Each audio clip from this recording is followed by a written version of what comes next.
আপনাকে জানা শুনো ভালো চোখের ডাক্তার আছে থাকলে আমার একটু জানায়েন তো। ওই যে আপনাকে দুলো ভাই মানে আমার আসবেন, আজকাল কিছু চোখে দেয় না, বিশেষ করে দিনের বেলা চোখে একদম দেখতেছে না।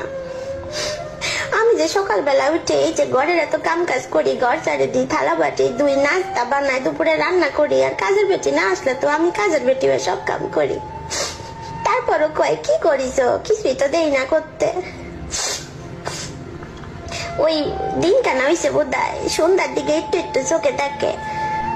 সারাদিন কাম করে যখন ওই সোফার মধ্যে একটু আরাম করে বসি, সারাদিন পর একটু মোবাইল টিপি, তখন কয় মোবাইল টিপতিস, তখন চোখে সারাদিন রাত এত কাম করি সেগুলো চোখে দেখে না। একটা ভালো চোখে ডাক্তার দেখাতে হবে।